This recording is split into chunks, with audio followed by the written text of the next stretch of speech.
Hej holka, s tebou jsem nemusel překonávat hory.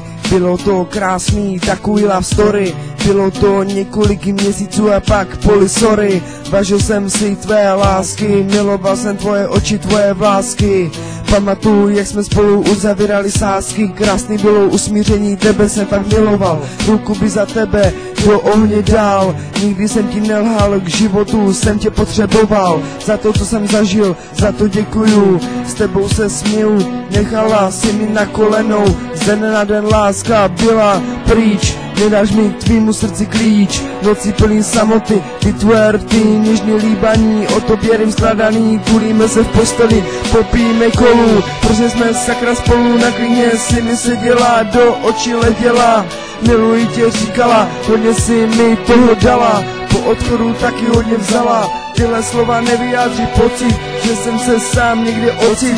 Na cestě jsou plný smutku, slyším tvůj smích. Představuji, že jsme vedle sebe, nemohl jsem být bez tebe, ale každý svou cestou jdeme. Tuhle kapitolu uzavřem, srdci pevně sevřem, dveře za ní zavřem, říkám poslední, miluju tě a s Bohem.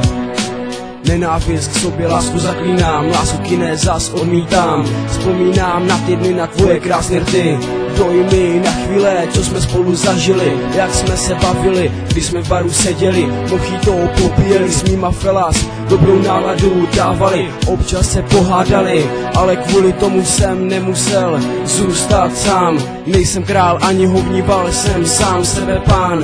Na tvý rady dávám poklonu dámám, už další ráno vstávám, vzpomínám myšlenky v deníčku, pro tebe skládám tuhle písničku, navždy zůstaneš mým srdíčku. Po našem rozhodnutí asi jiná možnost není, už jenom snění smutku dění, asi jsme se k sobě nehodili, občas špatnou lášku prohodili, nikdy to tak nemysleli, měl jsem tě rád a ty to víš. Možná o tom teď přemýšlíš, připouštím si svoje chyby, z kterých se poučili, spolu jsme žili, byli, krásné chvíle zažili, tohle jsou Morelovy vzpomínky, ve vašich srdcích navždy zůstanou, budu stále sám sebou žít realitou svou, lásky si vaš, všechno špatný smáš, vaše ty na to ještě máš.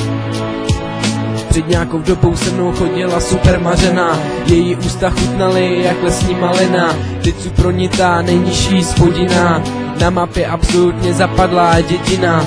Nehorázně jsem jí totiž ranil, zlomil srdce, dodnes toho hafolituju převelice. Ona mě považuje za ubojího lháře, přiznávám, posral jsem to na plný čáře. Náš skvělý vztah trval asi 2 měsíce, vzájemných polibků bylo na tisíce, obraz jak jsme se viděli skoro každý den. Připadalo mi to jako krásný sen, díky škole se všechno začalo posírat. Pomalu, ale jasně jsme se přestávali vídat, na každý okamžik s ní jsem se hrozně těšil. Bohužel já blbec jednoho dnes řešil, moje předsudky, že jsi dobrý chlápek jinou.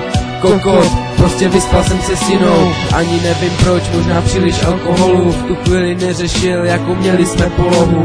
Prostě rychlovka na zemi, nebyly ani peřiny, šlo mi jen o ty 2 skurvený vteřiny. Aniž by to věděla, za pár dní jsme se rozešli, do našeho časového volna jsme se nevešli. Hrozně mě mrzí, že jsem ji ztratil, dobře mi tak, za chybu jsem zaplatil.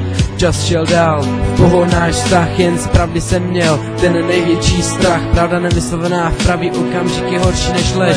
S pravdou, kámo, nejdál dojdeš.